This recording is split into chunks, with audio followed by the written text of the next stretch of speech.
Hello, friends. I hope you're doing well. I'm so excited to have my friend and colleague, Kristen Arnett, here today. So some of you may already recognize her. She was a guest expert in my Accelerator program, and she went over how to apply natural looking makeup for women over 40 in my program. And it was just so well received. And now Kristen's working on something new. So I thought this would be a beautiful opportunity to bring her on, introduce her to you all, and hopefully you'll find a ton of value in this conversation as well.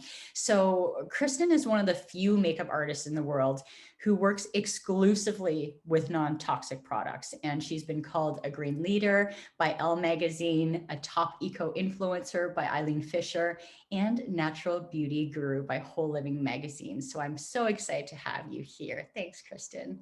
Oh, I'm always so honored to be in your presence and the wonderful community that you've created. Just such great energy. So thank you. Thank you for being here. Yeah.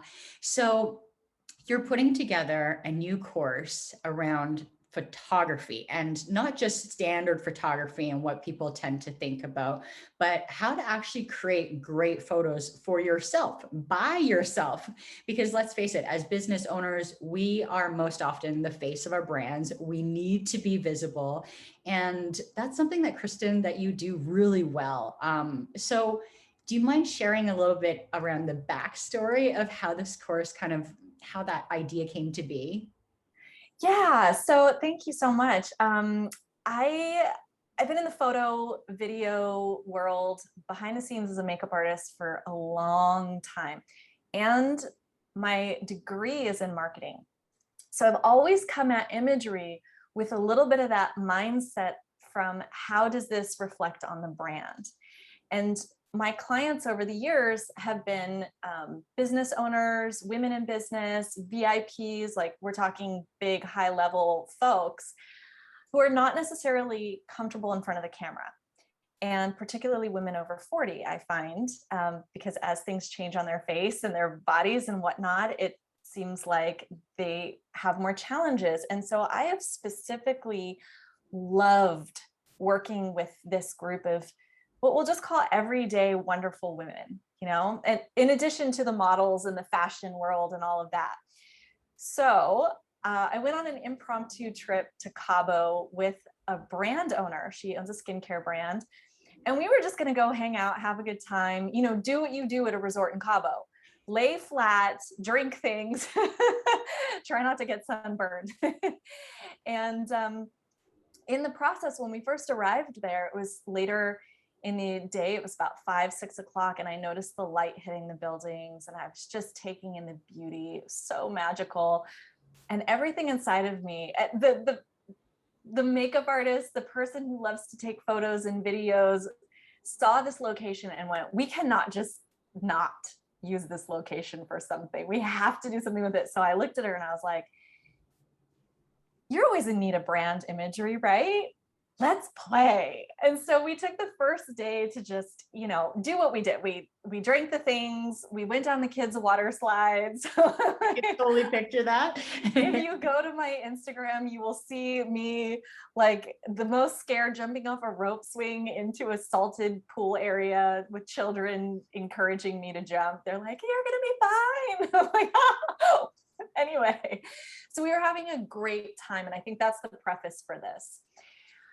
And the second evening, I said, all right, let's see what you've got in your suitcase. I'm gonna style this casually and let's go. I've got some ideas in mind because I've been kind of location scouting in my brain. And all she had in her suitcase was, a few items because it was just a weekend trip. So this wasn't planned out. She put some makeup on. I dabbed on a couple more things in a couple more places. I did my little touches, but it wasn't like ready for and grabbed a bag of goodies. So her products, a little towel, and a couple other things, because you always need a towel if you're photographing really anything and you're around nature, right? True. And we set off and we just had a blast. And there was a lot of intentionality in creating these images and using the lighting and the composition. And it wasn't that she was super comfortable in front of the camera. It was that she was willing to show up in front of the camera and be directed. And she was willing to relax and breathe into it. And then I was like, God, these are so beautiful. Will you do the same for me? And I handed her the camera and I was like, this is the shot I want. And here's somebody with no experience, really. I mean, you know, she's not a professional photographer. And we had the most incredible exchange of imagery and videos. And I was driving back and went, I got to teach people how to do this, because it's easier than they think it can be. It doesn't have to be so hard if you've got intention behind what you're doing. And it gives you a way to update and up-level your imagery for your brand or your business or just yourself in your life, so that you're really, truly, excuse the pun, but being shown off in your best light, and that the focus is on you in a way that is flattering, so that you're more visible, you get more engagement, and you know that when you show up more, you also get more opportunity and you're seen as more credible. That's just like part of it. So that's where this whole thing was born from. It's like this juicy, playful thing. And I'm like, and I can help people. I want to help you. I love that. Well, I think you touched on something really important in that you set out to just have fun and enjoy the day. And yes, photos was a part of that, but I can tell just from hearing your story that it wasn't the sense of like a bundle of nerves, how we usually feel if we're like, oh, I have a photographer coming to take my pictures today, or I'm going to be on video.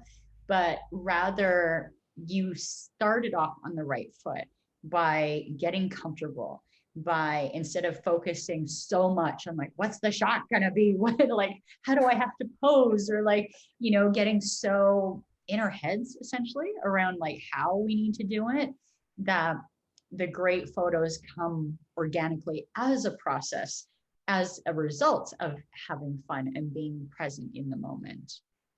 100%. Because especially, I mean, you know this, you're a professional videographer. When you've invested as a business owner a significant chunk of money into a shoot, the pressure builds of, I have to get a specific result. I have to get these things. And that tension, if you don't, especially if you don't trust your videographer, which I would trust Emmy implicitly, I'd just be like, I'm showing up naked, do what you want. But if you don't have full confidence in yourself and in the team you're working in, and I think that that's the line people don't really understand, is a lot of times it's confidence in themselves. They lose the playful energy that allows them to show up naturally and relaxed. And it's almost like I kidnapped my friend. I was like, look, I want to do some photos and videos. What's in your suitcase? Are you into this? And she was like, yeah, I think I am. Okay, good. We didn't have a chance to say no. So it's partly that, you're right. Because when we feel tense or rushed or not in a good space, depending on what's going on in ourselves, but also if the people who are photographing or videoing us are emitting some kind of like, TikTok, let's go, let's move on to the next shot, we got to get it, A, B, C, D. It doesn't feel good. And you don't end up, I think, with the things that you really feel good about sharing, because you remember the feeling that came with that. Mm-hmm. That's so, so important. We remember the feeling that came with that. So we're going to show you some example photos in a moment to just give you all context of what we're talking about, so you can really see, you know, for yourself, side by side examples of what works and what doesn't work. But I also wanted to touch on how in my work in video, I feel like I almost have an edge over photographers in the sense that I'm instructing my clients through an action or a scenario that they can imagine themselves in, and then just kind of be themselves in that moment. Whereas photographers, or this has been my impression anyways, like when I work with a photographer, I'm like, I have to now pose. I have to like find the right angle and the right pose. And even just that, yeah, it can be super stressful. So what do you have anything to say about that in terms of like, yeah, you were posing, but like, what was your kind of thought process around finding the right poses? Or yeah, can you speak to that? I think that there is something to the word pose that is really tricky, because when I was working in my early days as a makeup artist, you work for free with any photographer that comes around to build your portfolio. And most of what you shoot is just junk. And it's not the photographer, it's everybody. Everyone's new, everyone's experimenting, we're all figuring it out. But this one photographer I worked with all the time kept being like, well, I want you to try a different pose. Can you do another pose? Can you, well, pose like this and pose, and everything was about this pose. And I'm like, poor girl. She's, it's typically we're shooting, young women models. And it was like the most awkward, like pose, like who the heck knows what the hell that means? Like, and so just even in that word, it feels stagnant and like you have to have a perfect moment in time. Whereas all the really good photographers I've worked with, and now I started there, I have worked with some of the most incredible photographers since then. They will stop an image when they see the person, the subject, the model in front of them doing something fabulous. But you have a very limited window where you can stop somebody in motion and it doesn't look like they're a deer in headlights. It takes an extremely skilled model to be able to do that for very long. So whether it's yourself or somebody else, treat it almost like a video. The slow, elegant, rolling movements are what you want to capture. And you need somebody behind the lens who's willing to just keep clicking or take a video. Because in your hand is a thing that will do both pretty darn well. Oh, and you got to see the preview of my message from my astrology service. Ooh. I feel like next week's show. I feel like though it was meant to say something to us. We could just cut this out, but hold on. I don't know what it says, but let's read it because it might be a part of it.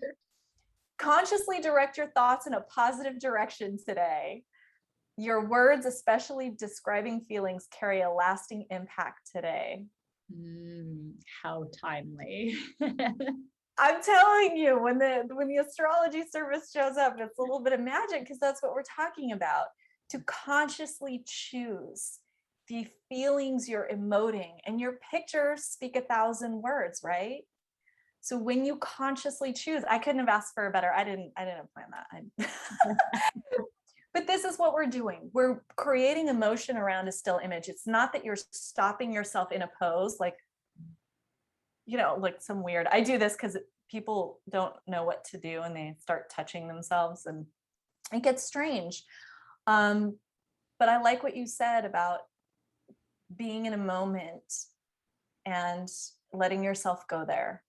Mm-hmm.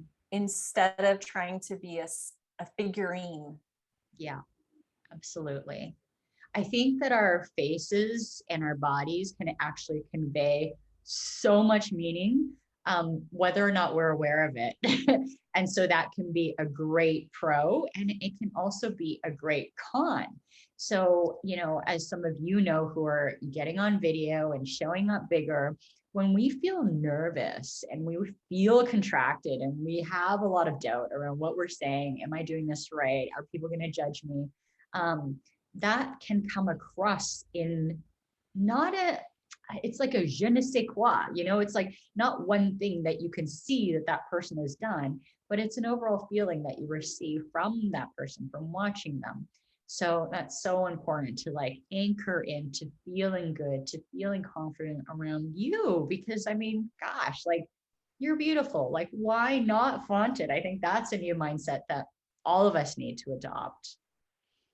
Well, I will say that what I have heard from my clients, and I've worked with thousands of people at this point in my life who sit in my chair, is that the commonality between pretty much everyone who sits down is they show up very vulnerable and very scared of my judgment about them.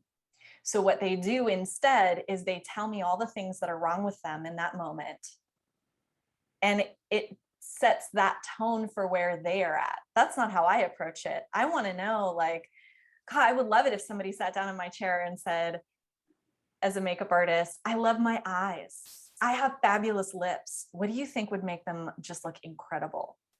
But instead I hear, oh, I haven't really done anything with my eyebrows lately. I don't know. They're just, oh, and I tweezed them when I was younger and now they're hideous. And I got this thing. Can you cover the spot? No, I was going to draw a target around it. And then I was just going to make it as big as possible. Of course, I'm going to do these sorts of normal things. Let's not focus on that.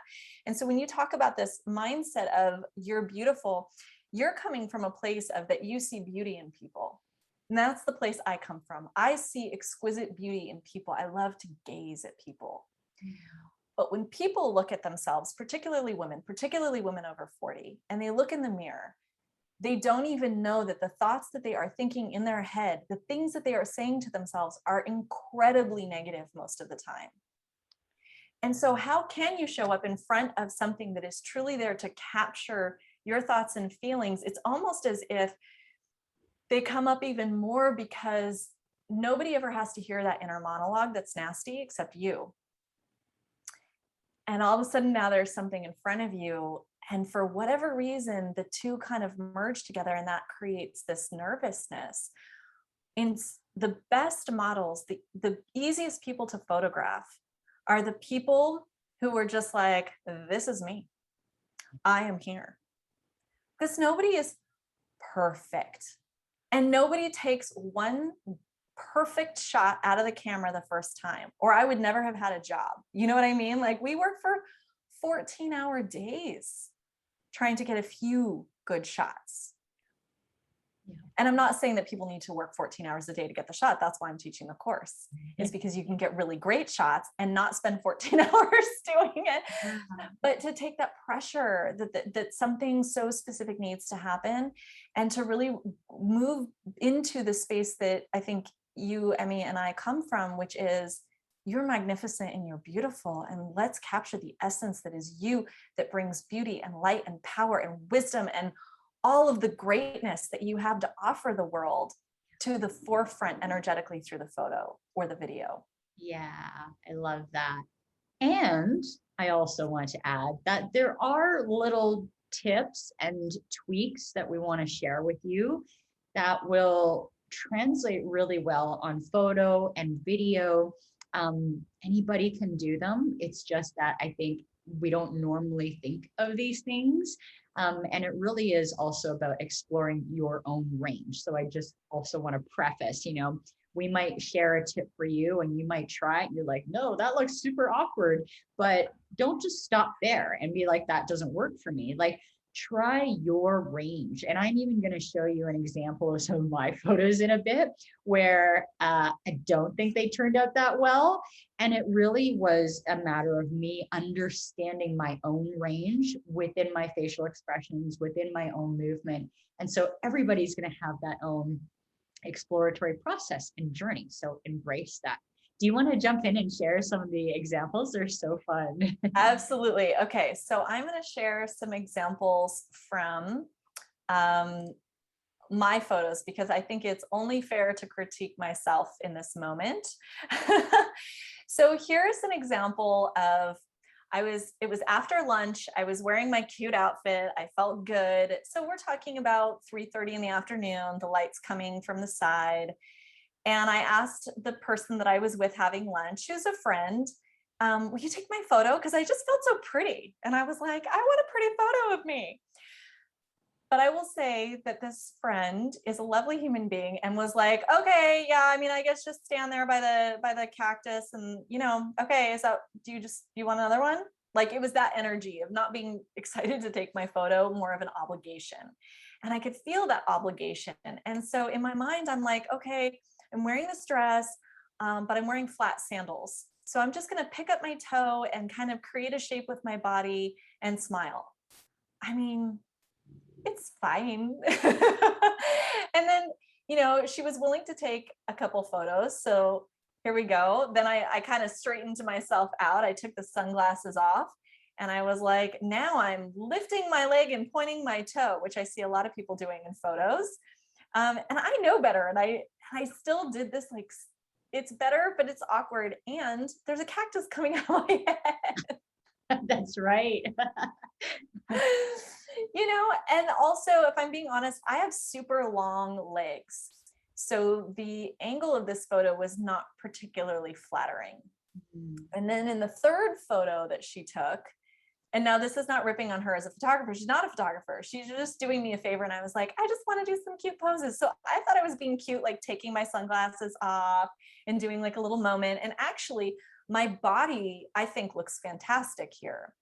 But my face is a little rigid, pursed lips. It wasn't in a great moment. Now, a couple moments before and a couple moments after, that might have been the shot where my face had kind of relaxed a little bit and it looked more fun. But she only took 3 shots and I ended up with these 3. And I didn't share them, not because I don't like myself or anything like that. I just, I don't know. What are your thoughts on these, Emmy, if you want to chime in?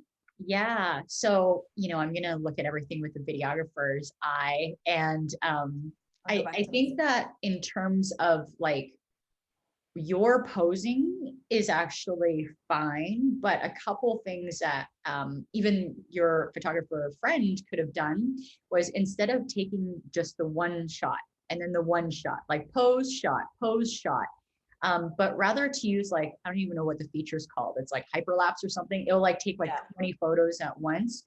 And instead of you just posing, she can actually take a bunch while you're gently rolling through the moments. And so that could have given you that money shot, but you're really only technically posing once. Another thing that I probably would have done was just pull you away from the background a little bit, because most of us are shooting, with our smartphone. So we don't have this beautiful creamy bokeh or like depth of field with a prime lens. iPhone photos, smartphone photos are going to have a deeper depth of field. So in this instance, we can't blur out the cactus in the background, but we can separate Kristen by pulling her a little bit more forward. And for me as a videographer, I would be getting lower to look up at her, which then elongates her long legs and also makes her just look like she's in a more commanding presence in front of the cactus. Yeah. And it's funny because the friend kept being like, get closer to the cactus. Like the cactus was part of the photo as a feature. I'm like, I got so close. I thought I was going to prick myself. I'm like, that's not the photo I want, is me screaming in pain. I'm like, how close do I have to get to this damn cactus? I wanted my pretty dress to show, not the cactus. Well, why don't you show us some of the ones that did look glorious, though? Because all right, you can really see a stark difference. Yeah. So here I am doing like a motion touching my head, right?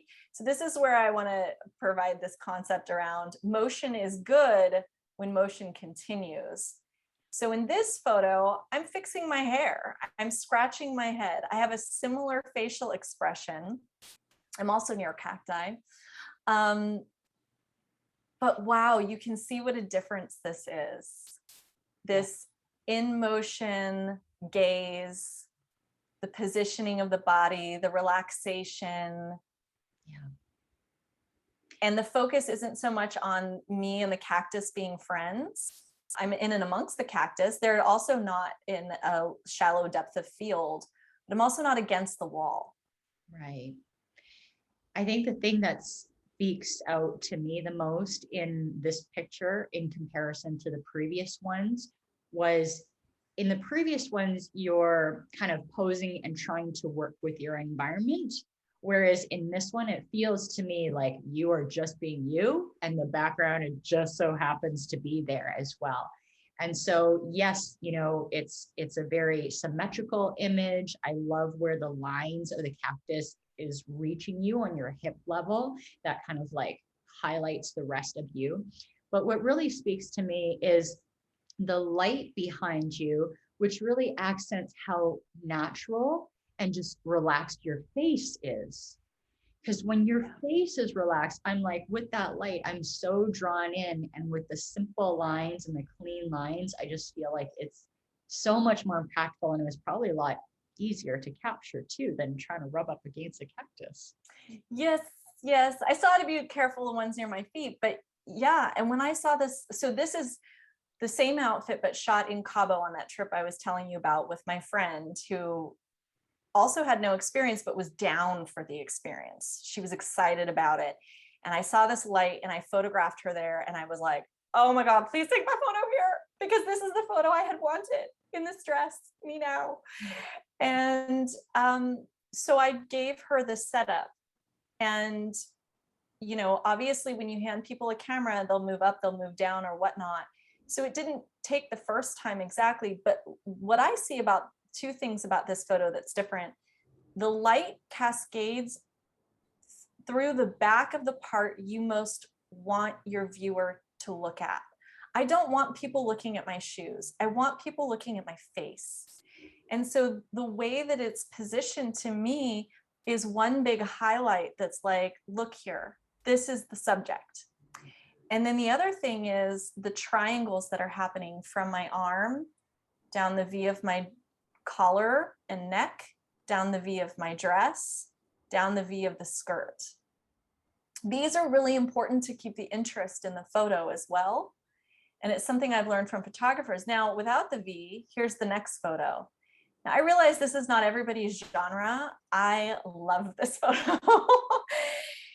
I love it because the wind blew my hair and it wasn't perfect. And you just got to go with your environment.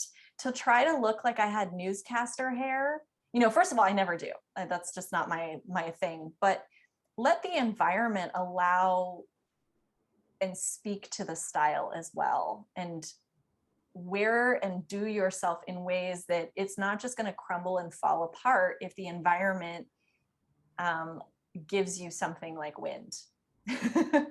Oh yeah, big time. I mean, you'll see in not the photos that I'm going to share, but a lot of my branded photos were taken at Cannon Beach and it was so windy. So some of them, yeah, literally my hair is like standing straight up.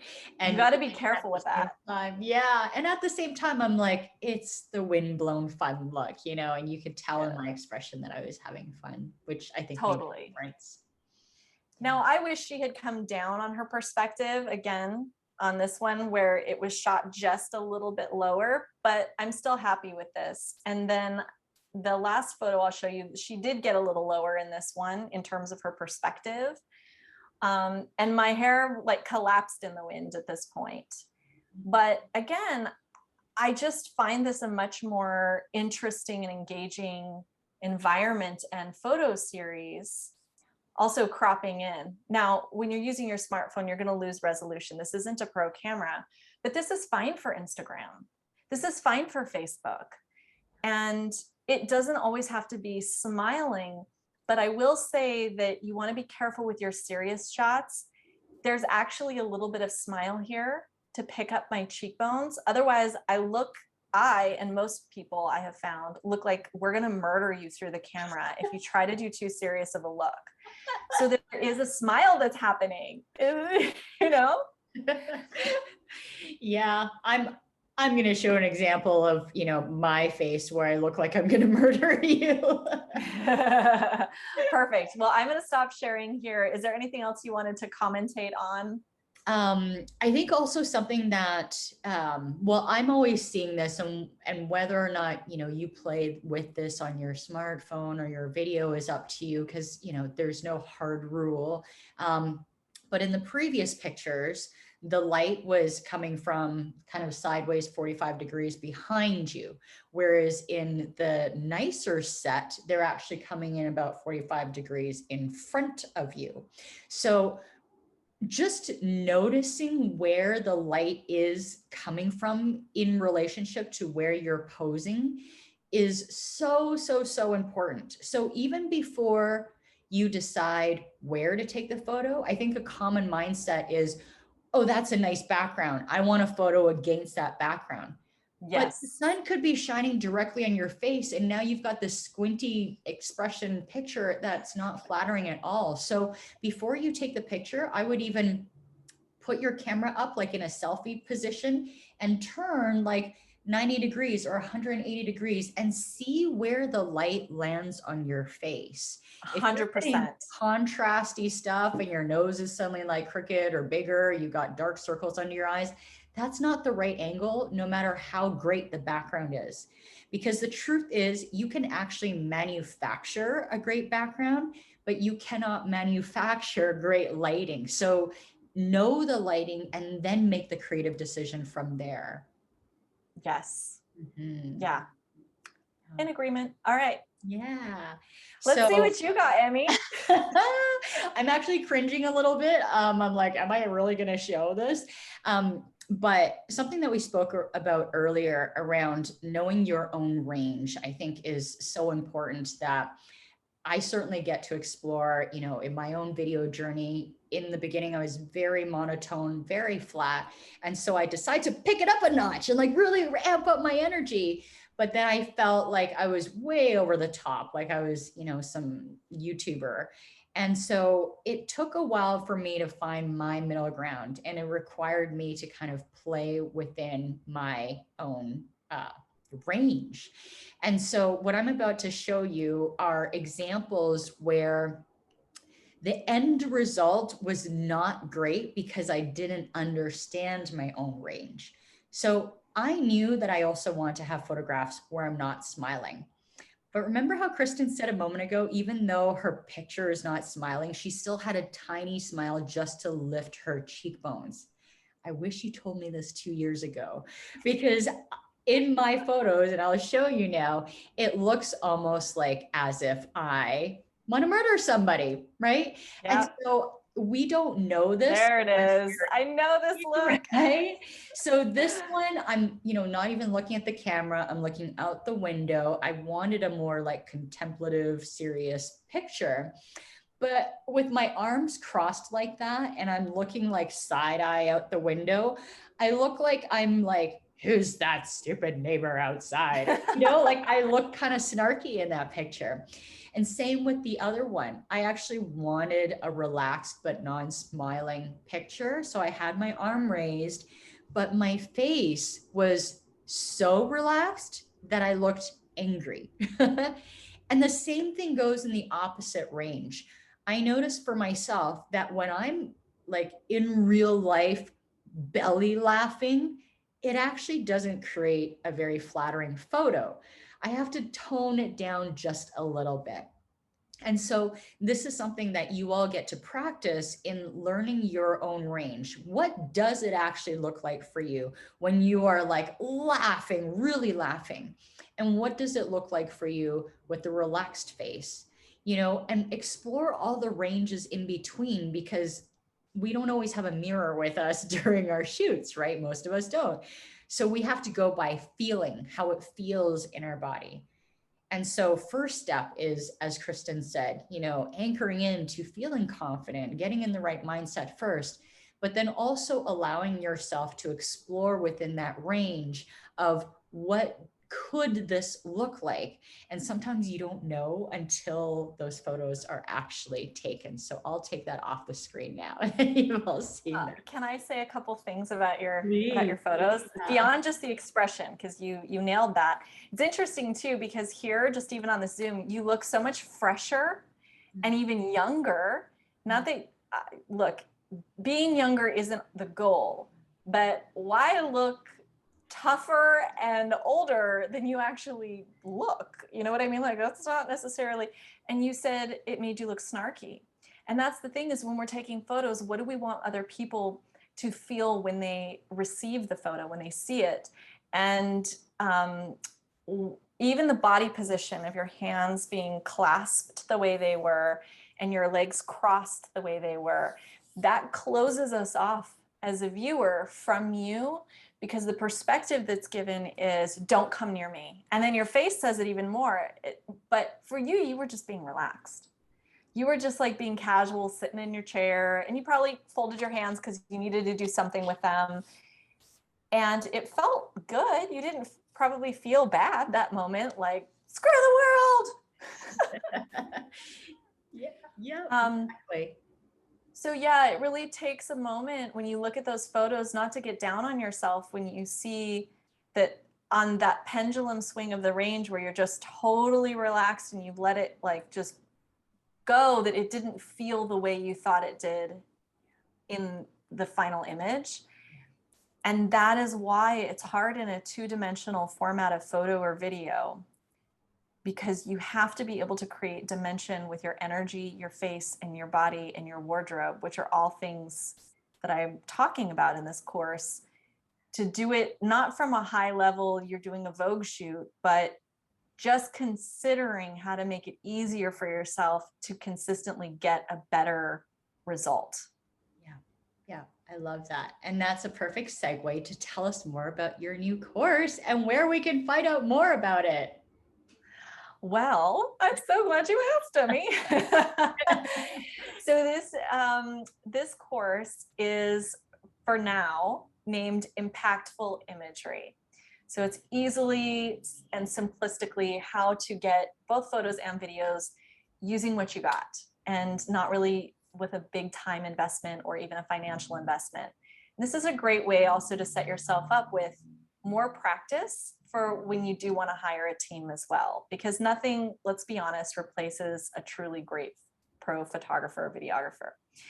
So if people want to get in on this, I highly encourage you to follow me on the social medias. Right now, there are links in all the places. And I'll make sure, Emmy, that you have the exact link in the description below where people can either get on the wait list or buy the course if it's already out, depending on when they're watching this. Yeah, absolutely. So we will be sure to include all the links, and as well as Kristen's info on Instagram, where you should definitely check her out, because she takes amazing selfies or just photos with like her friends and her neighbor. And I'm like, how do you do this? Right. And so thank you so much for sharing your wisdom. This conversation is so valuable because we all need to be seen. We all need to know how to take photos of ourselves, be in photos and video. So just thank you for being here. Oh my goodness. And thank you so much for your wonderful insight as always. You have such value to add to these conversations. And that's why I really respect you as a colleague. So much appreciated. Yeah. Thanks, everyone. We'll see you soon. Bye.